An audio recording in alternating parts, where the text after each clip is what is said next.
Mr. Coomer, welcome back to the show, dude. Thanks for having me again. Appreciate it, Yeah, man. man. This is gonna go a lot better than it did the first time. I think it was a good show. I really liked the conversation. Yeah, that's the thing. The conversation was awesome. It was so good.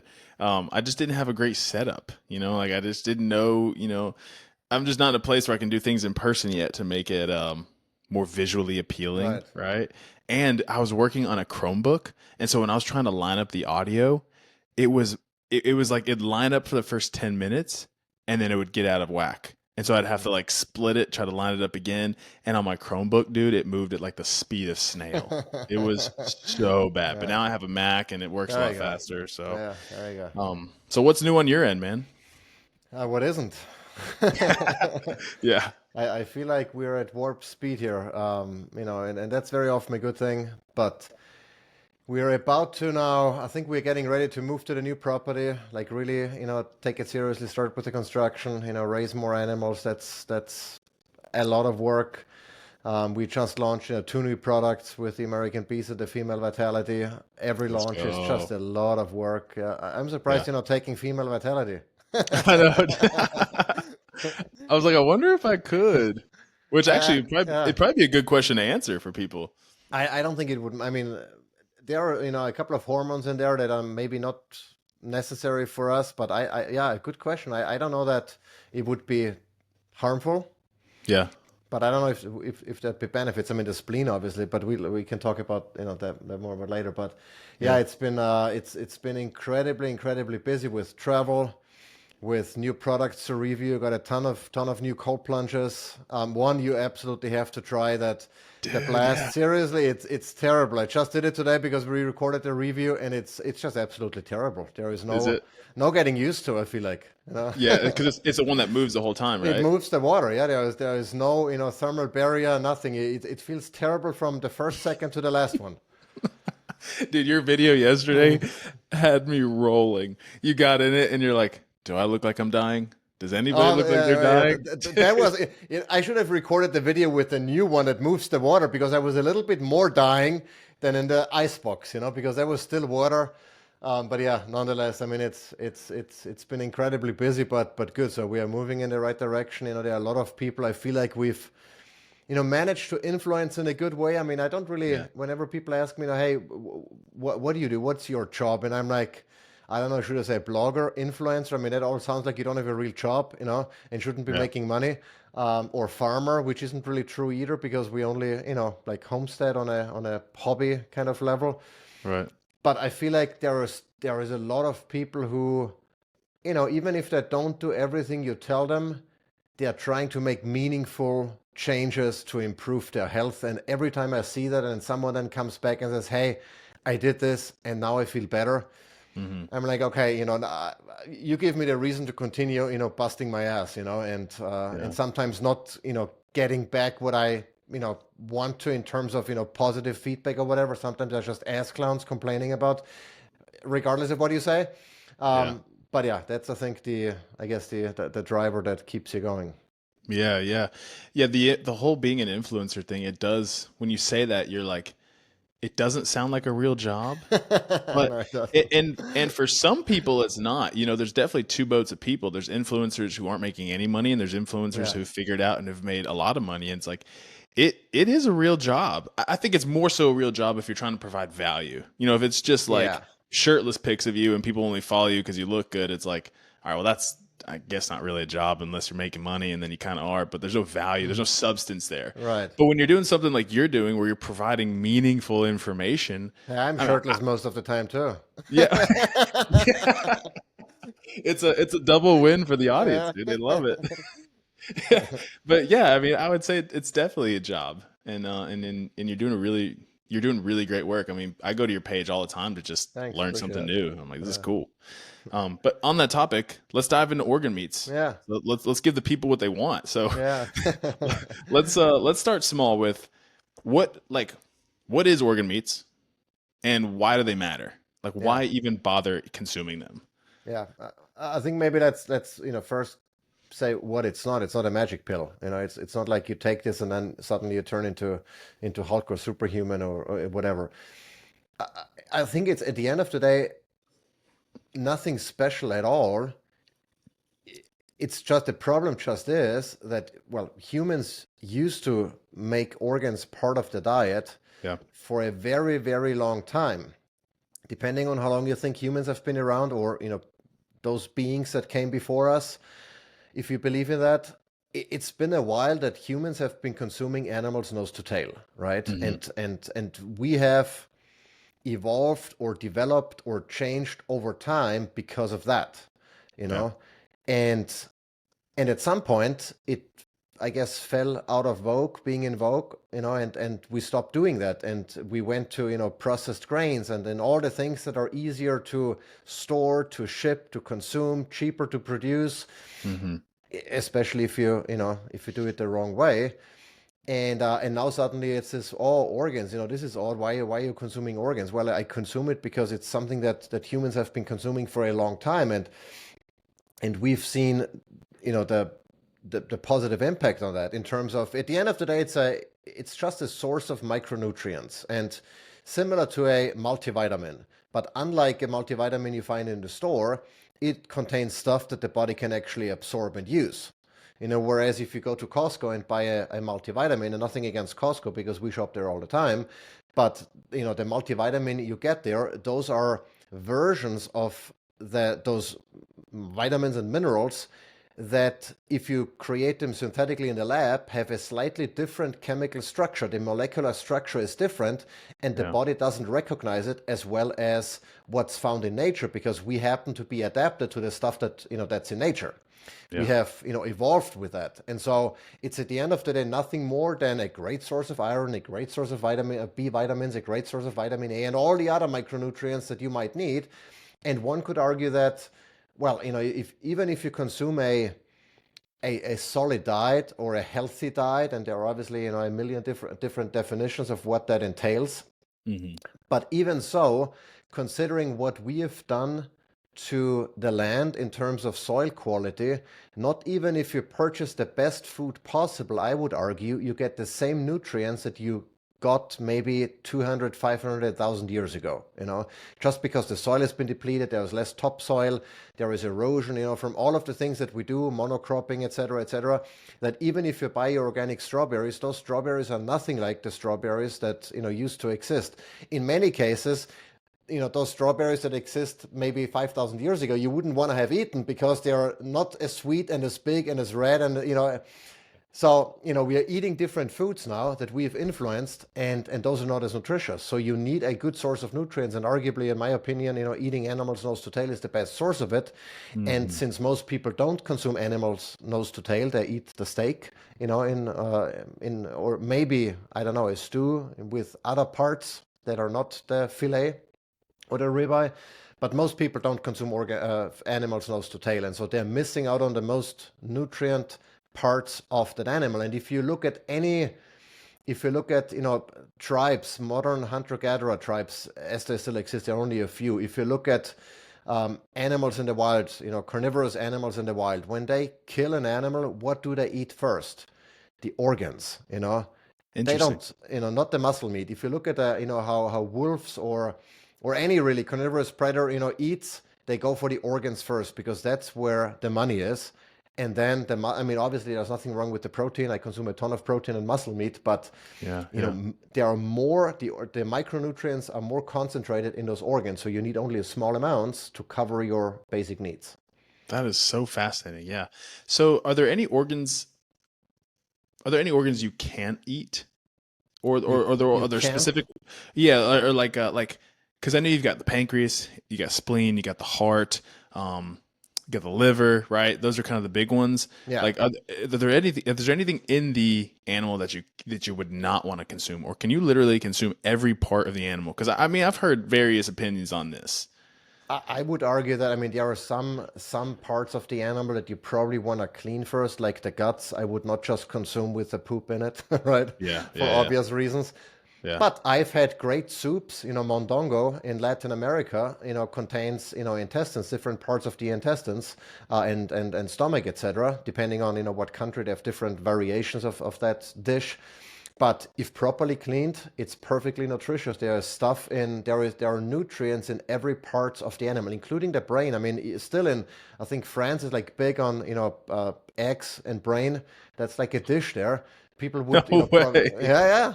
And it's a rich source of, omega 3s and all the fatty acids that our brain needs. So that, the thing is, whatever nutrients a specific organ needs, chances are those nutrients are found in that organ, especially if the animal was healthy, right? Yeah, So yeah, if you want to support your liver, and that's kind of where the like supports like concept comes from. Now there are right. not a whole lot of double-blind placebo-controlled studies to show that if you eat liver, you improve your liver health.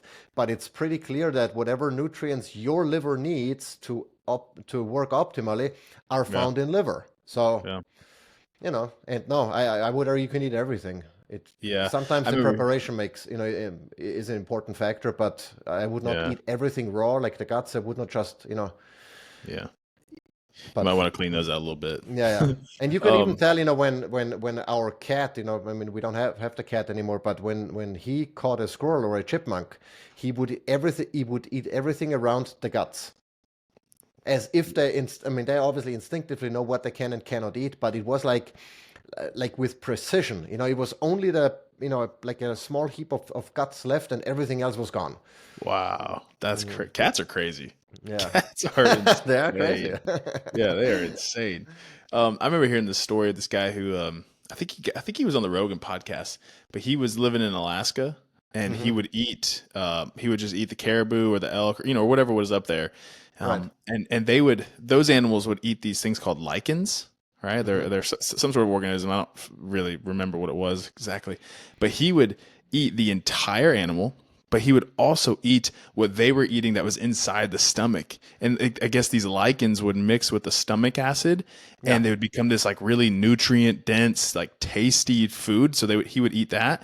And that's Yeah. all he ate for a long, I don't want to throw out some crazy timeline, but it was a long time. Hmm. And when he came back into like modern civilization and got his blood work tested, his markers were like perfect. And Yeah. that's all he was Uh, eating. yeah. It was crazy. Yeah. Yeah, I mean that's really all humans. There is nothing else you need. If you have animals nose to tail, there are some exceptions. Maybe if you only have access to rabbits, which are very high in protein, very low in fat, you're probably missing out on a source of fuel. Be it fat or and you don't need carbohydrates. But if in the absence of fat, you need carbs. You need one of the two, Yeah. preferably fat. Rabbits are very lean, so you might not get enough energy from eating only rabbits. But any ruminant, if you eat nose to tail, there is absolutely nothing that you're missing out. And funny that you say, eating the stomach, because our dog, when we butcher rabbits, he eats the stomach, including the contents. And so that's maybe also where some of the, controversy comes in. Okay, what are our dogs and cats, and to an extension, maybe humans? Are they carnivores or omnivores? And I would argue that especially canines and felines, they are predominantly carnivorous, Hmm. but not 100% because they do eat the stomach of the prey or the stomach contents of their prey. So Hmm. they eat pre-digested plant matter, and it seems to be perfectly fine. Otherwise, they would not be doing it. They have not seen commercials or listen to influencers tell them what to eat and what not to eat. So they Yeah. kind of know. And I Yeah. think for humans, obviously, we are not as strict of carnivores. We are meat-leaning omnivores, I believe, and so we probably have even more leeway. But you kind of have to figure out, okay, what plants, how to prepare them, how to mitigate some of the toxins, etc. But from an animal perspective, if you only eat animal nose to tail, I think you'll have a perfect life. It might not be the most socially acceptable way of eating, but if you were by yourself out in the woods somewhere and that's the only thing you had, you would be in perfect health. Yeah. Yeah. And I feel like too, if you were out there in the woods by yourself, starving, you'd be willing to try it. You'd Yes. be like, "Ah, that heart looks Yeah. pretty good right now. Yeah. Yeah. Let me Yeah. cook up that heart." I mean, Um, particular hard because it's a muscle meat. It tastes like steak. I mean, if you close your eyes and eat, like grilled steak, grilled heart, I would venture to say that you're not going to be able to tell me that it's hard. yeah. Well, I remember seeing you're familiar with Ben Greenfield. He's another Hmm. really popular Uh-huh. biohacker. I remember seeing a picture on his Instagram where he, I guess, reverse seared an elk heart Hmm. and the pick, it looked so delicious. I Uh-huh. mean, it did. It looked like a giant Yeah. piece of steak. It looked Yeah. phenomenal. He said it tasted great, which, he's Mhm. kind of wild, so I don't, who knows? But like, I don't know. It looked really tasty to me, and I was like, It is dang, true, yeah. Heart, I mean, if you're new to organs and you don't know, where to start, have a piece of heart and you'll probably you'll probably like it.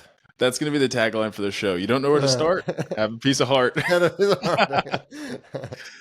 Yeah. So what are all the wild, or I guess maybe not wild is the word, but what are all the ways you've consumed organ meats? I mean, have you had them all raw? If you were to just eat organ meat, would you cook it up first?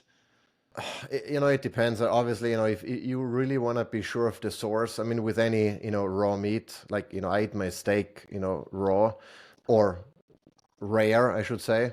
Yeah. Um, but you want to be sure that you get it from a source, where it's not contaminated. The same with organs, obviously, which, might even spoil quicker. But if I have access to high quality organ meat, especially liver, honestly, I prefer it raw because it tastes better. I'm not, cooked liver. I mean, I Oh, can eat it if it's, well prepared and, seasoned and what have you, but I try to stay away from, spices and all of those things and onions in particular. So I really like, I mean, not as much as just a ribeye, but I yeah. can have raw liver and it doesn't bother me. I think Yeah. the oddest thing I've had raw, maybe goat testicles. Hmm. Um, Little that's goat testy. yeah, but that's mostly, it's all mental at the end of the day because Yeah. it arguably it doesn't. I mean, liver has an intense taste or can have an intense taste, but all the other organs, they don't taste bad. It's just that, if you think about what you're eating and you're not used to it, it might, gross you out. But Yeah. So even the much of it is. testicles were Yeah, good. so much of it, it seems to be all mental, right? Like it seems to be Yeah, this like societal thing where, it's gross. And so you kind of have that story playing in your head, but like yeah, kind of like you said, like the animals don't watch commercials or TV or listen to podcasts. So like they right, like if we were never told not to do it, right. it might be way more widely known and Oh yeah, for accepted. sure. Oh yeah, for sure. What are the so what can people expect as the main benefits of consuming organ meat? Like you said at the beginning, it's not a miracle drug. Mhm. It's not gonna, it's not gonna cure cancer or anything like that. But it's gonna aid in you being healthier, right? But Yeah. what can people accurately expect if they were to start consuming, like this is your beef organs. Yeah. This has a lot of different. It has all of it: liver, heart, spleen, kidney, pancreas, right? So it's just a Hmm. mix of all of it. Yeah. Someone starts taking it. What can they look for? That's a very good question. And ultimately, it boils down to what are you currently deficient in? Because Mm, when we started with MK supplements, I've been eating or consuming organ meat supplements from other brands for several years. And I didn't notice anything like I was already eating nose to tail, So I would argue that I had probably very few nutritional gaps. And so I didn't notice much. And then when we launched MK supplements and we started selling those products and we, got stories back from, customers saying, oh, overnight their energy levels are like crazy and their hair loss stopped and all kinds of crazy stories. I'm like, I don't know, are you guys smoking something or is this really? And as I dug more into, the mechanisms behind some of that anecdotal evidence, it occurred to me that a lot of people are severely micronutrient deficient. hmm If I mean, I don't know how often I hear that. Oh, I have anemia, low iron levels, low ferritin levels, low B12 levels. Um, whatever the case might be. I mean, you can be deficient in pretty much anything. Then it makes a whole lot of sense because if you're low on iron, if you're low on B12, your energy levels are probably in the crapper. And Yeah. then you eat liver, and suddenly you get more B12 than the average person needs, and you get adequate amount of iron, heme iron, that is highly absorbable and bioavailable, and suddenly you have normal micronutrients levels, and you suddenly feel normal. For those people, it's like suddenly, oh, you have unlimited energy. No, you just have normal levels of energy. You were just, in a very bad spot before, and so that's, I think, what you can expect or what you can expect really depends on where you're deficient in. And the good news is, not the bad news is, that most Americans are deficient in one way or the other. So most people notice a significant difference in various, aspects of health. Yeah. Few that are already on an animal-based diet, that might already be eating organs, fresh or cooked, might not notice much. Yeah. But even so, I mean, I consume obviously our own products because, I don't eat perfectly every single day. Um, I don't have, often have higher stress levels than I would like. And stress is just one of those factors that depletes certain micronutrients. Like you burn through that stuff like crazy. And so Mm. you might not be getting everything you need from, those 2 or 3 meals a day that you have. Yeah. And that's where I think it's helpful. It's at the end of the day, it's like for very healthy people, it's like an insurance to make sure everything is covered, even though they might have, a gap somewhere. For everyone else, I think it helps them get them back or at least closer to baseline. Obviously, nutrition is not the only factor that influences well-being, but everything else being equal, I think it makes a significant difference for the majority of the population. Yeah, yeah. It's kind of like I used to talk to Sadie about this, my ex, about the chiropractor. 'Cause she would always ask me, like, she would give me an adjustment, and she'd be like, "Do you feel different?" And I'd be like, "Well, not really." But Uh-huh. it was because I'm already a really healthy, Yes. active, mobile person, right? Like I do a lot of corrective work in my training, so I'm already Right. really aligned. Like I'm not in pain. But there are Right. people who come in there with severe back pain and they get one adjustment and they're like, oh my gosh, this is life changing, Right. right? And so Exactly. it Yeah. is, from what you're saying, it seems to be very contextual. Where are you Yes. starting at? Yes. Yeah. Yeah. Yeah. Um, I had another question for you. What's the difference between, so these organ meats, right? Liver, heart, spleen, kidney, pancreas, and then you have another one that's bone and marrow, Hmm. which I was taking that. Your boy was taking that. Yeah. Yeah. So what's the main benefit there with bone and marrow? I think it's all the most of the organs do not have a whole lot of calcium and phosphorus and some of those minerals that you get that bone is made up of, right? No. And so the bone and marrow, you get a whole lot of calcium. Especially, I mean, you can get it from dairy, you can get it from bone in fish. There are other sources, but for those who don't consume dairy or not as much, for those who Yeah. don't eat a whole lot of bone in fish, which is, I would argue, 99.9% of the population, because you Hmm. typically only eat the fillet and not the fish bone. Yeah. um, for those, it's a great source of calcium, of phosphorus, of a ton of trace minerals, and of the stem cells in the bone marrow. Yeah, yeah. Well, that's what I was thinking about too, because the bone marrow, I mean, that's where the stem cells live, Yeah. Hmm. right? So when you consume that, I mean, has it been proven, or are there research studies on it where like when you consume those stem cells, if you will, like your body will take and utilize them? Is that been shown at all in any research? Yeah. Yeah. It has. I mean, it's again.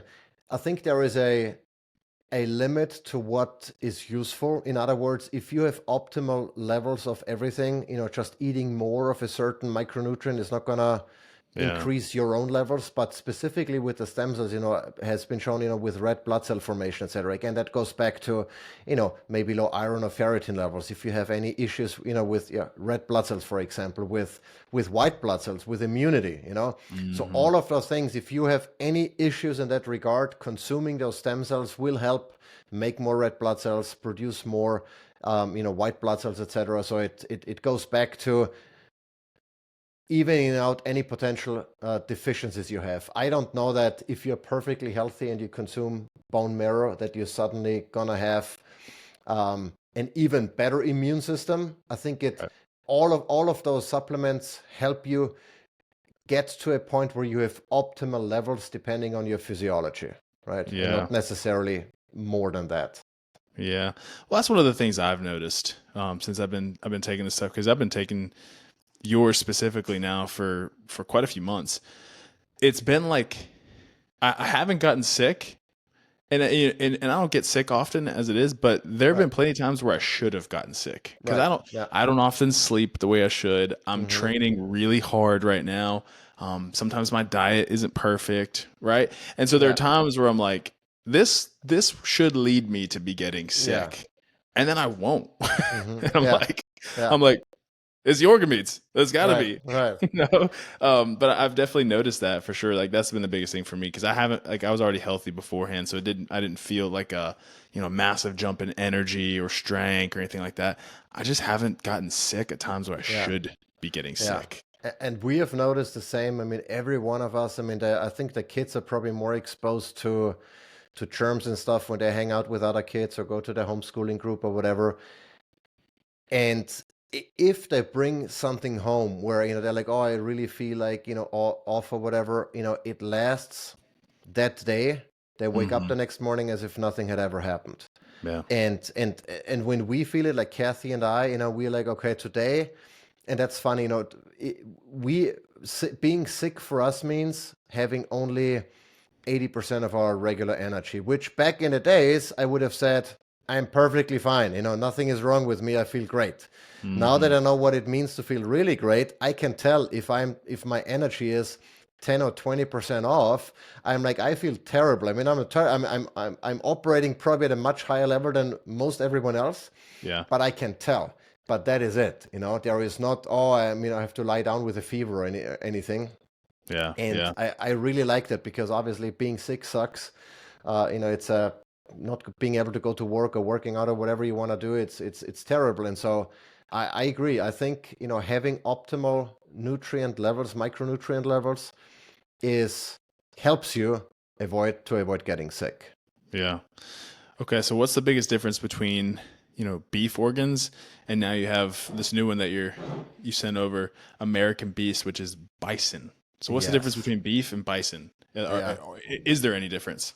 Oh, there is a lot of difference between those two, and first and foremost, I mean, the bison is literally a beast. I mean, I've had talks with ranchers because I was considering in our new homestead. I'm like, maybe we should be getting bison instead of Yeah. beef or cattle for beef and for harvesting meat. And everyone told me, dude, you're not gonna a bison. You're not gonna have milk a bison for dairy or even try to coax a bison into going into on the stepping on a scale or whatever.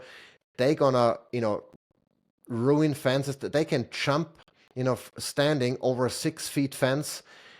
They're absolute beasts. I mean, they told me that they had like this, steel like chutes where they would get in, to if they have to administer something or check them or weigh them or whatever, and that's tons heavy, and they move that whole apparatus by bouncing, left and right. They move that a couple of feet. I mean, they're absolute beasts. And so from that perspective, if you think about it, do you want to be a cow or you want to be a bison? I'd rather be a bison. Let's go. 100%. That's crazy. So that's one thing, more from a, if you want to visualize it, but also from a nutrient. Well, and then the second thing then is, bison is native to this country. You know, Yeah. Bison I think have roamed this continent for a very, very long time. Cattle, they are imports at the end of the day. They are, an invasive species, if you will, and they're hybridized and whatnot, to are the cows that we have today.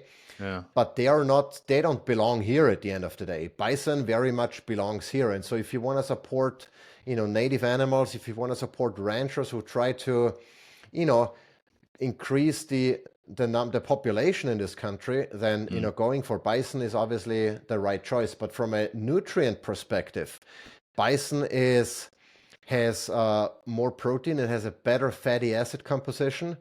So they have fewer polyunsaturated fatty acids, PUFAs, which, when become rancid, are inflammatory. They have even within the PUFA realm, they have more omega-3 than omega-6, or a more favorable ratio, which is a good thing for our health. Hmm. And there are certain micronutrients in bison, in the muscle meat as well as in the organs, that are much more condensed in bison. And those micronutrients happen to be beneficial for athletic performance and recovery. And so that's why we call it American Beast, and it's marketed towards athletes and stuff, because there is a lot of stuff in there that will help you perform better. Again, if you already have optimal levels, it's not going to make a huge difference. But to bridge those gaps that you might have, it's much more effective doing it with bison than it is with beef. Yeah, yeah. So I mean, it sounds like, which also that's a fascinating. I felt like I knew that they were native, right? Because you hear all the stories, Native Americans, and Yeah, yeah, they're hunting the bison. They're following them around the country. But I never really thought about like, oh, they're native. And yeah, I also did not know that cattle were imported. yeah. So is it Our, from is it from New Zealand or just wherever? Because I know I New Zealand's really popular. I don't even know where they originated from, to be honest, but Yeah, not from here. yeah. No, that's crazy. So if someone wanted to choose between like the best options for them, like they're new to organ meats, and they're like, okay, well, which one should I get? Because it all sounds amazing.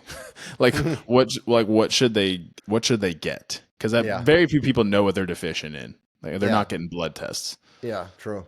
I would say it depends a little bit. You can maybe tell based on what aspects of your health you want to improve. Like if you know that you're low in iron, if you know that, or if you know that you're low in energy, if you know that have brain fog and you could benefit from iron and stuff, then going with either liver or the beef organs is probably a good idea. There's a little bit Mm, less iron in bison.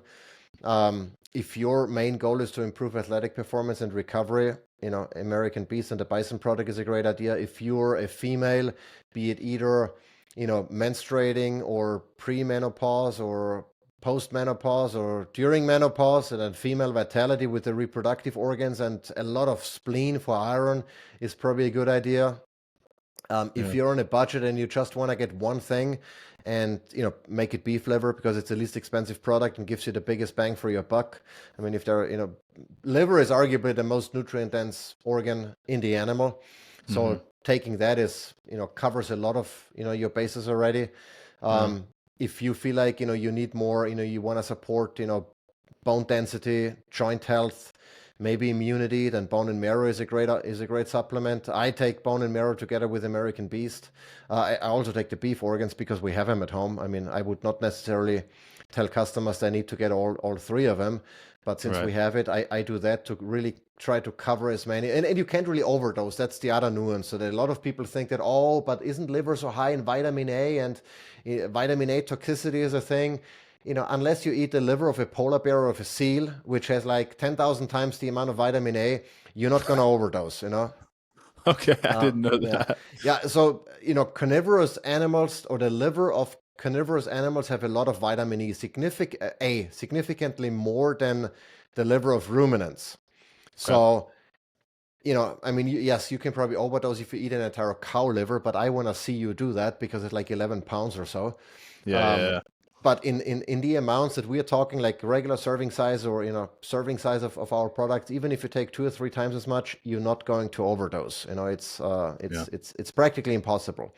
And yeah, so I try, I consume the American Beast, I consume the bone and marrow, I consume the beef organs, and I also consume the collagen and colostrum, which is a not an organ product, but it's more for gut health, immunity, and also recovery because there are there's a lot of scientific research to show that colostrum helps with athletic performance in the sense that it improves recovery, and if you can recover quicker you can then perform better the next day, right? And so I hmm take that also for gut health, and for, I mean, my nails are just growing like crazy and my hair as well. I actually just cut my hair because it's gotten too long. But, yeah, that's can be a downside because you have to spend more on haircuts maybe. But especially for those guys or gals, who suffer from thinning hair or hair loss or, just want to have healthier hair and nails and joints, collagen and colostrum is also a really good product. And so, yeah, yeah. Colostrum. The first time I heard about colostrum was again with Greenfield. But he was using goat colostrum, I think. mhm, Um, so what's the difference between goat and cattle for colostrum, other than there yeah, being two different animals? But like, right. what's the nutrient profile difference there? I guess. So there is between, so the original, I don't want to say original cows, but the old school breeds of cows had a specific type of casein protein. It's called A2, well, they are called A2A2. So there's no A1 type casein. Our modern breeds that produce more milk, etc., they're A1, A2. So they have A1 casein in that milk, and that has been shown for some people at least to be more inflammatory, and some people have more gut issues with that. And Okay. so by consuming goat or sheep, or camel for that matter, or A2 cows like the miniatures or Jersey cows, they are mostly A2, you get a more favorable casein protein.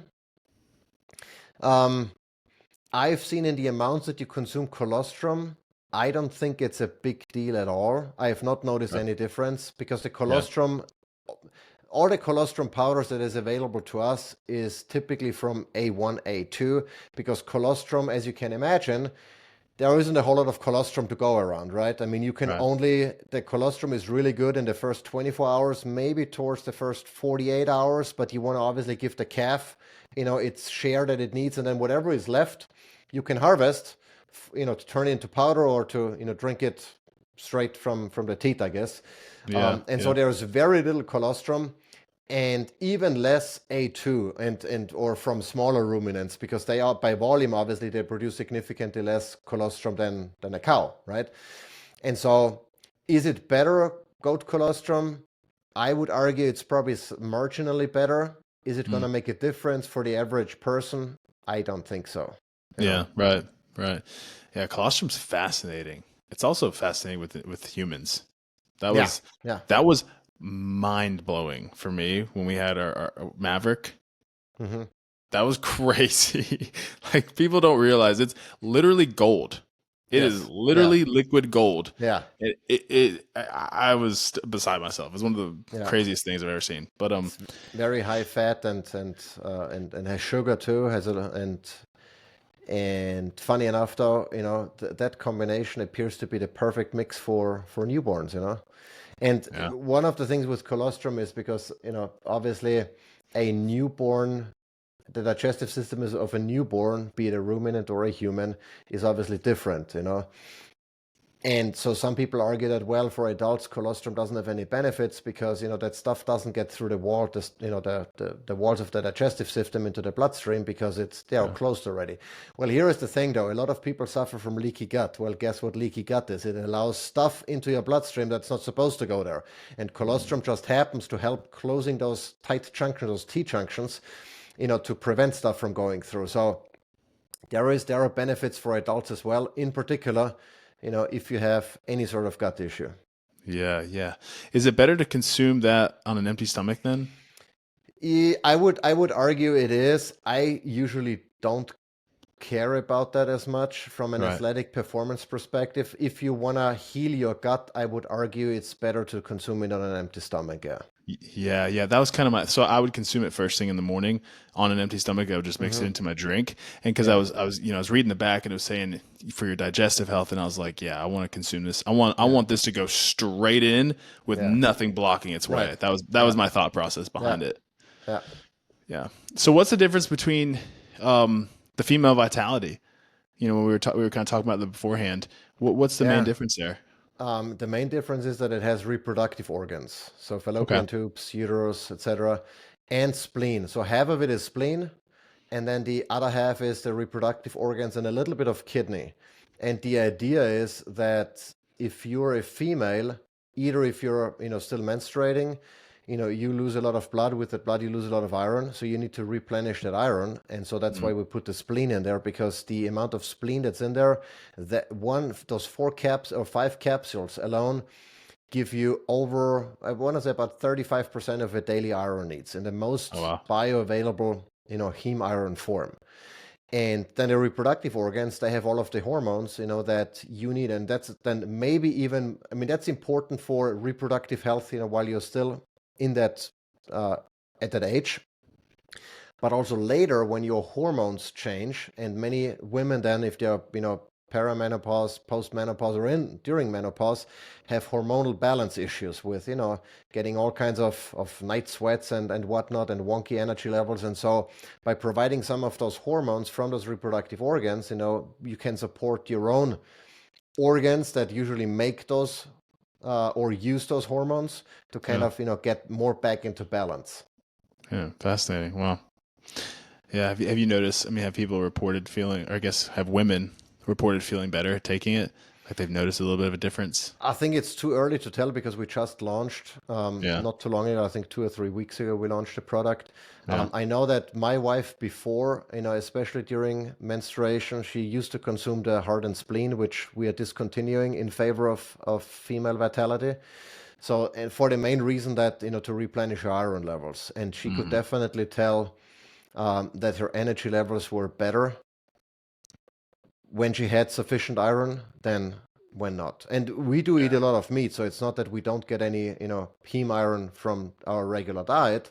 But even so, I would argue that during those days where you, depending on, how heavy your bleeding is, etc., you probably need some extra to make sure. It's like when you go to the sauna, you need, hydrate extra, you need more electrolytes because you sweat it out more than what you usually do. And the mm, same or similar concept is obviously when you menstruate. yeah. Yeah. I had this question pop up too when you were talking about the liver. Why is the liver the most nutrient dense organ?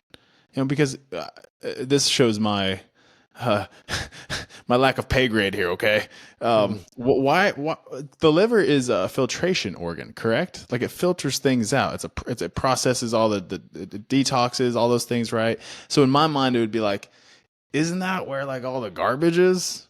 Like that's where my brain Yeah, goes, yeah, right? yeah, But yeah, I'm just like drawing yeah. conclusions here. So I guess help me understand. Yeah, maybe let's talk about the filtration first because that's a very good point and most people confuse that. A lot of people think the liver is like a sponge where, the blood goes through and all the crap basically stays in the liver, Yeah, yeah, right? But that's not really how it works. So the liver secretes compounds that neutralize the pathogens or toxins, what have you, so they can be excreted and through the urine, through sweat, through your poop, whatever the mechanism yeah. is, the waste disposal mechanism of the body is. So it doesn't store anything. You're not going to find any more toxins in the liver than you do find in muscle meat, let's say. So if you find, let's say, a cow grazes on pasture that has heavy metals and those heavy metals end up in the animal, you're not going to find more in the liver than in the muscle meat. Okay? Fascinating, fascinating. Yeah. So everything kind of runs through there, but it does its job of. You said it secretes. What does it secrete? What do you mean? So what's the Oh, so chemical? there are certain compounds. So, for example, in the same concept in the kidney, so like there are Kupffer cells, some of them they are called. They basically, attach to the toxins and make them, you And know, just then go away through one of the, waste disposal mechanisms. But yeah, it's not that they are never stored in yeah. the That liver. was that was Mhm. 100% my thought process there. Yeah, I was envisioning it. It was just like a water filter. Stuff yeah, just yeah, passes through, and over time it builds up, and then it's like, yeah. well, what No. do we do now? Yeah, yeah. No, no, that's fortunately not how it works. Otherwise, the Yeah. liver would be the worst organ to consume.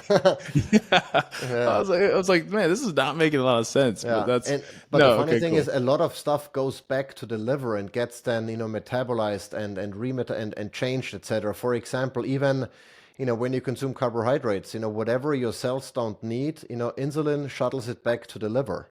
That's why Mm, the liver is a rich source of glycogen. It gets stored. I mean, that's an example where stuff gets stored. So sugar in the form of glycogen, meaning glucose and water, gets stored in the liver. But pathogens and toxins, they don't get stored there. So why is it the most nutrient dense? I guess just based on the function of the liver. A lot of those things go through the liver and are stored there and used for whatever, and then maybe released when they are needed. Um, wow, but yeah, man. it's fortunately not the toxins. Yeah, yeah, man. So the liver. I mean, gosh, I feel so silly, but man, yeah, the liver really is. It's pretty important. Yeah, the liver is pretty important. That's right. And it's Oh, also that's one cool, of those man. organs that regenerate, to a degree much more so than other organs. You can incur quite a bit of damage if you then, get off the Yeah, gas pedal and let it recover. It actually does. yeah, yeah. So, dang. So then the people who get, you know, sclerosis of the liver, or however you say that, after Yeah. years of drinking, I mean, you have to really hammer your liver then, because Yes. if it's that capable and even regenerative to an extent, then man, Yeah. you just got you're putting it through hell if you're getting there. Yeah. Yeah. And the thing is, with I mean, it's as one of them. major detoxification or components in the detoxification pathways, it really, it becomes a central, a pivotal point kind of in everything you do in terms of exposing yourself to, be it environmental toxins, be it, poor food choices, be it, stress, all of those things. There's only so much bandwidth in total on what your body can do to handle it, to recover and to detoxify. And if you go over the threshold, bad things are going to happen, right? So, Yeah. but if you're below the threshold, I mean, the human body is amazing at compensating and at making it work, but most of us just overdo it. Yeah. Yeah. Well, dude, this was really great. I think we're about 45 minutes. I know you said you got a call coming up in a little bit, and I've got my son. He's got gymnastics tonight. I'm gonna go watch him do some flips and tumbles and stuff. But I'm really glad we got to sit down and do another podcast. This was really, really great. I think people are going to enjoy this. It's very beneficial. It's really great for me to just keep learning. I mean, every time we talk, I learn something new. It's so cool. So I appreciate everything you're doing, dude, and I appreciate you taking time out of your day because I know you're busy. And you're running this company, and you got your family and your homestead, and you're doing all the stuff. So like, it's really cool, man. Yeah, I appreciate the opportunity, man, for sure. And thanks for all your work and trying to get the word out. Much appreciated. Yeah, let's finish with this. I've been doing this on these episodes. What's one thing you want to leave with the audience? Something I didn't ask you, something that you think is really important, just a parting gift for them that you feel like they need to hear. I think there are maybe two things that I recently learned that I think are incredibly powerful. One is, especially with diet, lifestyle in general, it's very difficult for a lot of people to make changes, right? And everyone appears to be held back by something. And I recently heard someone say, the thing that's holding you back is the thing you're holding on to. We are all grieving past experiences. We are grieving, or we are letting others define who we are. How can you be a farmer and an influencer at the same time? It doesn't make sense to either, camp, but if you really say, you know what, I'm going to let go of my preconceived notions, of my past, of I have been doing things for all of my life. If I just let go, suddenly anything is possible. You can do whatever you want to, and it's not a problem anymore because you let go, right? So that's one thing that I would really highly recommend, especially when it comes to making dietary changes. Why is it so difficult to do carnivore? What is holding you back? Well, because you're holding on to, the diet that's socially accepted, that everyone else has around you, that, fuck what everyone else is thinking. Just do what you want and try it out and see how it goes. And then the second thing is, you hear a lot of opinions on everything, and some people say vegan is the best. Some people say, carnivore is the best. Some people say, oh, you have to have a balanced diet. Here is the thing. I think you can learn something from everyone. So I would keep an open mind and listen to everyone, but really try and see what makes most sense for you. It doesn't really matter what I tell you is the most nutrient-dense food or what makes you feel better. Try something out and see how it makes you feel. If you're honest with yourself, your body will tell you if something is working for you or if it doesn't. And if you go by that, then suddenly, you can drown out all of the noise and just focus on what really works for you and what makes you feel good. And again, if you combine that with letting go from all of the shit that you've been hanging on to, suddenly you're a free bird, and life is going to be infinitely better. I love that, man. That's really, really, really great stuff. Very deep stuff. I love going deep. I love it. I love it. Thank you for that. You guys, thank you for listening, watching on YouTube. There's a link in the description if you guys want to check out MK Supps and Organ Meats. If you have any questions, reach out to Michael, reach out to myself. But thank you guys for being here. We love you guys. Keep moving forward.